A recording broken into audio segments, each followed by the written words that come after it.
ప్రభావతి బయటికి రావే. రావే. నిన్నేనే. ఎవరు? మీరా? దాని పిలిస్తే నువ్వు వచ్చాయంటే గొట్ట. మా అమ్మాయి మళ్ళీ బ్యాగ్ లో చిల్లరేసుకుని తిరిగిందా? మీరు మళ్ళీ వచ్చారు?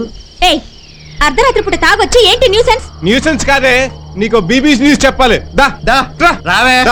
ఏంటి ఏంటి? అసలు నీకేం వీకనే ఆ ఏబీ రావు గారికి సరెండర్ అయిపోయా? నువ్వు సుడీదార్ వేసుకుని సిటీ బస్ ఎక్కితే కాలేజీ కుర్రోళ్ళంతా నీ వెనకాల క్యూ కడతారు. వేసుకురా. అలాంటోడికి ఇలాంటిది లొంగిపోయిందంటే ఓ మీనింగ్ ఉంది. నీకే రాకమే. అసలు నిన్ను కాదే ఆడి దగ్గరకు ఉద్యోగం పంపించినందుకు ఇదిగో ఈ తాడికని బేకాలే. నాకేం తెలియదు.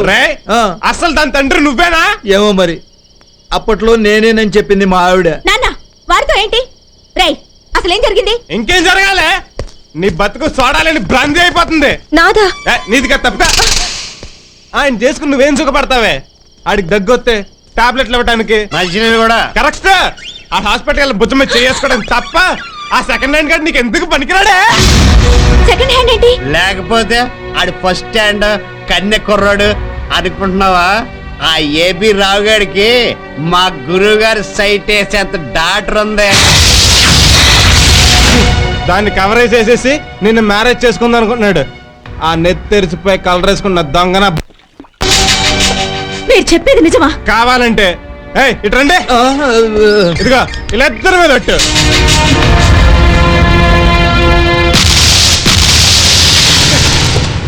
నమస్కారం. నమస్తే సార్. నమస్కారం అండి. నమస్కారం. ఏర్పాట్లన్నీ బాగా చేశారా? ముక్కు మీద వేలేసుకుంటారు సార్. నోట్లో వేలెట్టుకోను. అవును, బ్యానర్ కట్టలేదంటే లాస్ట్ టైం కడితే బాగులేదు అన్నారు కదండి. రేయ్ దండట్రా. ఏంటిది? పోల్దండ. ఎక్కడి నుంచి వచ్చారు? సంజీవయ్య పార్క్ నుంచి. మడిచి ఎందుకు? మంచం కింద పెట్టుకో, మంచి స్మెల్ వస్తుంది. పద పద. నమస్కారం నమస్కారం నమస్కారం. ఏంటి జనం లేరు? మీరు గంట లేట్ గా వచ్చారు, జనాలకు బోర్ కొట్టి వెళ్ళిపోయారు. చావురుగా అర్థం లేకుండా లాస్ట్ టైం అప్సెట్ అయింది అనుకుంటే ఈసారి కూడా మిగతా ఏర్పాట్లన్నీ పర్ఫెక్ట్ గా ఉన్నాయి. మీరు పదండి చూద్దరు కానీ. సారీ సార్, కిందర్ సార్ నా వల్ల కొంచెం అప్సెట్ అయింది. పర్వాలేదులేండి, ఈసారి పిలవగానే వచ్చారు. థ్యాంక్ యూ, కూర్చోండి. ఇప్పుడు విపి గారికి ఏవి రావు గారి చేతుల మీదుగా సన్మానం. సార్ రండి సార్, రండి రండి. ఈ మంచం ఏంటి? మొన్న చాపేస్తే తిట్టారు కదండి, వచ్చి పడుకోండి సార్. పడుకోవడం ఏంటి? మరి సన్మానం చేయాలి కదా. పడుకుంటానులేండి. అలాగే. ఇప్పుడు విపి గారికి ఏవి రావు గారి చేతుల మీదుగా హ్యాండ్ కర్చీఫ్ తో ఘన సన్మానం. హ్యాండ్ కర్చీఫ్ ఏంటి? ఏమన్నా రగ్గెత్తి తిట్టారు కదా. సరే సరే, కోపడు. రండి రండి.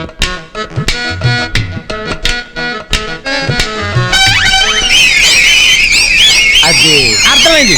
చప్పట్లు చిటికలు రెగ్యులర్, అందుకని విజిల్ చేస్తున్నారు అనమాట. భలే క్యాచ్ చేసి. ఇప్పుడు పుష్పగుచ్చం.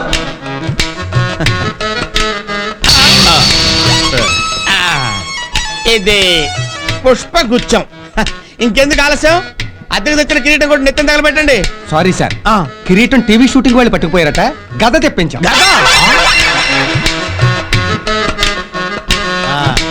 జాగ్రత్త, నేను మీద కోటింగ్. ఇప్పుడు మన ఏవి రావు గారు ప్రసంగిస్తారు. తీసుకోండి, కూర్చోండి. థ్యాంక్స్. సభకి నమస్కారం. సభ కానివ్వండి. మన వెరైటీ పుల్లయ్య గారు ఇంత దుర్మార్గుడు అనుకోలేదు. ఒంటి మీదకి నీళ్లొచ్చాయి, పెళ్లి కాలేదని నటించి పెళ్లిడికొచ్చిన కూతుర్ని ఇంట్లో పెట్టుకుని నన్ను మోసం చేస్తావా? సమాజంలో పేరు, చేతిలో డబ్బు ఉంది కదా, ఏం చేసినా చెల్లుబాటు అవుతుంది అనుకున్నావు కదూ? నాకు నీ ఆస్తి అంతస్తు కంటే ఆత్మాభిమానమే ముఖ్యం. ప్రేమకి నిజాయితీ కావాలి. నాకు నీ గురించి నిజాలు చెప్పుంటే ఖచ్చితంగా నిన్ను పెళ్లి చేసుకునేదాన్ని. కానీ పెద్ద మనుషుల ముసుగేసుకుని మంచి వాళ్ళ నటించి అబద్ధాలు చెప్పించి నన్ను దక్కించుకోవాలని ట్రై చేసి చావనైనా చస్తాను గాని నీలా చీటింగ్ చేసే మగాడికి మాత్రం పెళ్ళాని కాను. ఇక నుంచి నువ్వు వద్దు, నీ ఉద్యోగం వద్దు. ఎరా వెరైటీ, ఇలాంటి ఎక్స్ట్రా పనులు చేసి లేడీస్ ని కూడా ట్రాప్ చేస్తున్నావేంట్రా? అమ్మాయి ఎవరో నాకు అసలు తెలియదు. పబ్లిక్ లో ఇంత డైరెక్ట్ గా చెప్పినా ఆ అమ్మాయి ఎవరో తెలియదంటావా? అది కాదండి, వీడికి ఈ టైపు సన్మానం కాదురా, ఆ టైపు కరెక్ట్. ఏ టైపు? ఒంగో ఇంకెటి చూస్తారు, రండిరా. అయ్యో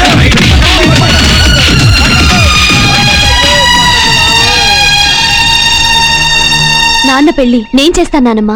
నోయ్యా, ఇంత జరిగాక ఆ అమ్మాయి ఈ పెళ్లికి ఎలా ఒప్పుకుంటుందే? I think it's very tough work. నేను ఒప్పిస్తాను. పెళ్లికి ఒప్పుకోపోవడానికి కారణమే మీరు కదా. కారణం నేనేనా? తనకి నేనెవరో తెలియదు కాబట్టి ఒప్పిస్తాను. ఎక్కడికమ్మా? హాస్టల్కి డాడీ. అసలు పరీక్ష ప్రారంభం కాబోతోంది. Good good. జరిగిందంతా మర్చిపోయి ఎగ్జామ్స్ మీద కాన్సన్ట్రేట్ చేయి. ఫుల్గా కాన్సన్ట్రేట్ చేస్తాను డాడీ. బాయ్. బాయ్. రామ్మా రా. ఇదేనమ్మా గది. అది బాత్రూమ్. బాగుందండి. 1000 రూపాయలు అద్ది. 6 నెలలు అడ్వాన్స్ చెప్పమన్నాడు ఓనర్. అలాగేనండి. ఈ పై పోర్షన్ లోనేనమ్మా మేము ఉండేది. అందుకేనండి నేను ఇక్కడ దిగుతోంది. అదేమిటి? మీరంతా తోడుంటారని ఒంటరిగా ఉండాలి కదండి. అమ్మా ప్రభా, ఈ అమ్మాయి కింద పోర్షన్ లో దిగింది. మా రెండో అమ్మాయి. నమస్తే అండి. మీ అమ్మా నాన్న ఎక్కడుంటారు? ఈ ఊళ్ళోనే. చిన్న గొడవ వచ్చి విడిపోయారు. వాళ్ళిద్దరినీ కలపాలని హాస్టల్ నుంచి వచ్చాను. తప్పకుండా కలుపుతావు. ఈ ఇంటి వాస్తు లాంటిది. థ్యాంక్స్ మా అండి. పెద్దమ్మాయి నమస్తే. యాక్సిడెంట్ లో భర్త పోయాడు. 2 పిల్లలు. మాతోనే ఉంటుంది. ఓ, ఇంట్లో ఉంటే ఏవో ఆలోచనలు వస్తూ ఉంటాయి. ఏదైనా జాబ్ ట్రై చేయలేకపోయారా? విడోని ఎవరిస్తారు? ఎన్నింటికి వస్తాడు? వచ్చేసే టైం అయింది.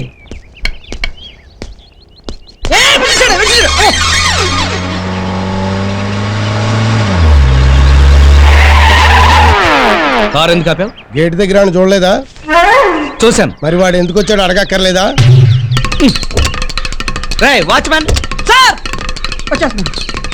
సార్ సార్ సార్, వాడు ఎందుకు వచ్చాడంట? నిన్న రాత్రి నుంచి ఇక్కడే ఉన్నాడు. తను మీతో ఏదో మాట్లాడాలంట. నేను మాట్లాడనని చెప్పు. ఆ, నువ్వైనా అదే చెప్తావు కదా అని. రేయ్! పాపం చూస్తే జారేస్తుంది. తను మీతో మాట్లాడే వరకు పచ్చి పెప్సీ కూడా తాగడంట. ఫోన్లే, మన కోకో కోలా తాగమని. నువ్వు బానే.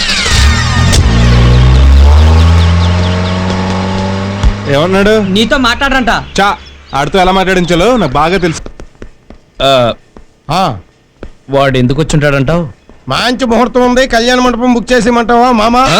అని అడగడానికి వచ్చుంటాడు. స్టూల్ ఎక్కి బూటు కాలుతో తంత. నన్న కాదు, వాణ్ణి. ఓ హైటెక్ కదూ. ఇదవుతావా?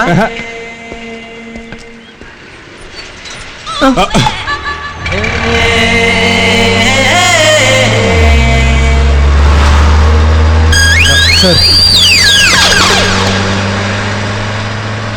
పాపం ఉదయం నుంచి నిలబడి ఉన్నావు. కూర్చో. తీ. ఏంట్రంత లేటు? గంట క్రితం వచ్చాను గురు. మీ మాంగారు బయటికి వెళ్ళేదాకా వెయిట్ చేయాలి కదా, అందుకని ఈ పక్కనే కూర్చున్నాను. ఏంటి ఇవన్నీ? మందు, మేక, కోడి, చేప, పీత, రొయ్య. మర్చిపోయాను, నువ్వు నాన్ వెజ్ తింటావు కదా?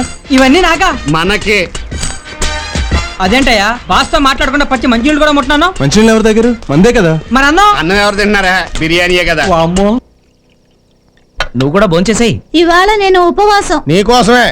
నీకు త్వరగా పెళ్ళవ్వాలని ఉపవాసాల మీద ఉపవాసాలు చేస్తుంది.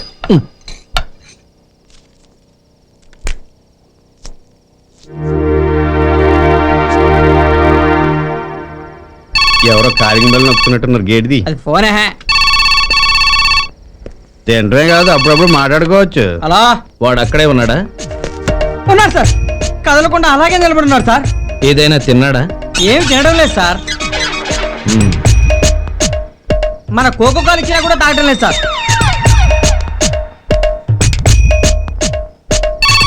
అమ్మో, అర్ధరాత్రి ఫోన్ ఏంట్రా బాబు.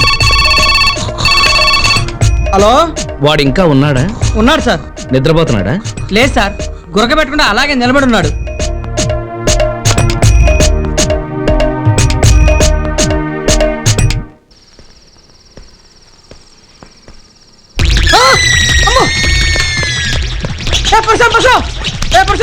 ఈ టైంలో ఏంట? బాగా వస్తున్నాడా బాబు? అయితే నువ్వు పడుకో. ఏ ఎందుకు? దగ్గరకు వచ్చేది నువ్వు అడిగాడు అనుకో, మందు వాసన వస్తుంది, నీ ఉద్యోగం ఊడిపోద్ది. కరెక్టే.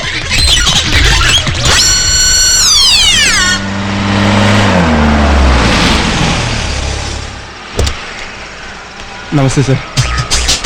వాచ్మెన్ ఏంటి? నేను ఎలాగో మెలకుగా ఉంటాను కదా అని తను పడుకోమన్నాను సార్. మీరేంటి సార్ ఈ టైంలో వచ్చారు? నాతో మాట్లాడాలనే? చెచ్చే, నీతో నేను మాట్లాడతాను. లైట్లన్నీ ఆఫ్ చేసాడో లేదో చెక్ చేద్దామని వచ్చాను. అన్ని లైట్లు ఆఫ్ చేస్తే దొంగలు పడతారని 2 లైట్లు వేసి ఉంచాను సార్. నువ్వెక్కడ ఉండగా దొంగలు ఎలా పడతారు? నా బ్యాడ్ లక్ సార్. మీరు ఇంకా నన్ను దొంగలాగే చూస్తున్నారు. అంటే నువ్వు దొంగవు కదా? అదొకప్పుడు సార్. మరి ఇప్పుడు ఆ డీటెయిల్స్ మీకు చెప్పాలని. నేను విన్నా.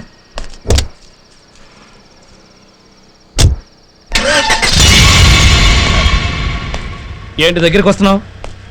గుడ్ నైట్ చెప్దాం sir. Good night. Good night. వీడు ఎలాగే తిండి తిప్పులు మానేసి మన గేట్ దగ్గర చస్తాడేమరా? వాడు చస్తే మీ దోలు తీరిపోతుంది. వాడు చేస్తే నాకేంటి? వాడు చస్తే మన కార్మికులు వాడిని మెంబర్ని చేసుకుని యజమాని హింసకు కార్మికుడు బలి అని మీ టాప్ లేపేస్తాడు. చెప్పేది నిజమేరా? అందుకే వాడిని ఒకసారి పిలిపించి అసలు వాడు ఏం చెప్తాడు విను. చెప్పు. నీ కూతురుని నాకు ఇచ్చి పెళ్లి చేయాలి, నీ ఆస్తి మొత్తం నా పేరుని రాయాలి, లేదంటే నీ కూతురు నేను కలిసి తీయించుకున్న ఫోటోలు అన్ని పేపర్లలోనూ పబ్లిష్ చేయిస్తాను. దాంతో నీ పరువు అవుట్, నీ కూతురికి నో మ్యారేజ్. ఇదేగా నువ్వు చెప్పదలుచుకుంది? ఆడికి నువ్వు లీడ్ ఇవ్వక. నువ్వు చెప్పు. మేఘన మీ కూతురుని తెలియక ప్రేమించాను సార్. మీ కూతురుని తెలిసాక అది మహాపాపం అనిపించింది. అంటే ఇతను పాపాత్ముడు కాబట్టి ఇతను కూతుర్ని ప్రేమించడం పాపమనా నీ సెన్స్? మీ రేంజ్కి నేను సరిపోను సార్. అందుకే మీ కూతురు మీద నా ప్రేమను చంపేసుకున్నాను. మంచి పని చేసావు. ఇన్నాళ్ళు నేను దొంగతనం చేసినా ఎవరూ తప్పని చెప్పలేదు. చివరికి పోలీసులు కూడా నా దగ్గర పర్సనల్ తీసుకుని నన్ను ఎంకరేజ్ చేశారు. అయితే నేను కూడా ఎంకరేజ్ చేయాలా? లేదు సార్, నేను చేసిన తప్పని మొట్టమొదటిసారి చెప్పింది మీరు. మీ కారణంగా నాలో రియలైజేషన్ వచ్చేసింది. మీరు వింటానంటే నేను దొంగగా ఎందుకు మారానో ఫ్లాష్ బ్యాక్ చెప్తాను సార్. షార్ట్ గా చెప్పు. మీ పుట్టిన 3వ రోజుకి నా కన్న వాళ్ళు తీసుకెళ్ళి నన్ను కుప్పతొట్లో పడేశారంట. బూస్ట్కి బోన్విటాక్ నోచుకోకుండా ఆ ఎంగిలి మెతుకులు తింటూ అనాథగా పెరిగాను. పాపం. వారం రోజులు తింటే ఓ పూట పస్తుండాల్సి వచ్చేది.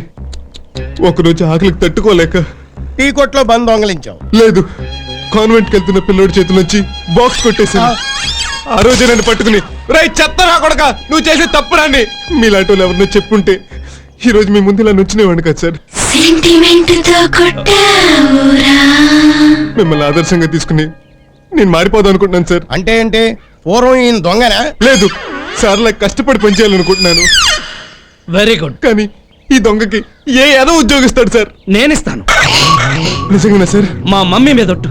నువ్వు వెంటనే వెళ్ళి నా ఆఫీస్ బాయ్ గా జాయిన్ అవ్వు. ఆ లెఫ్ట్ లో జోసెఫ్ అని ఉంటాడు, అతను వెళ్ళి కాదు. Thank you sir, thank you very much. God bless. God bless. It's okay. నీకేమైనా బ్రెయిన్ దొబ్బిందా? నీ కూతుర్ని ప్రేమించిన వాడు పైగా దొంగ, వాడికి ఉద్యోగం ఇవ్వటమేంటనేగా? వాడు మన కళ్ళ ముందే ఉంటే వాడి ప్రతి స్టెప్ మనం గమనించవచ్చు. ముఖ్యంగా మేఘన జోలికి రాకుండా మనం జాగ్రత్త పడచ్చు. పర్వాలేదే, బ్రెయిన్ ఎట్టి ఆలోచించావు. Keep it up.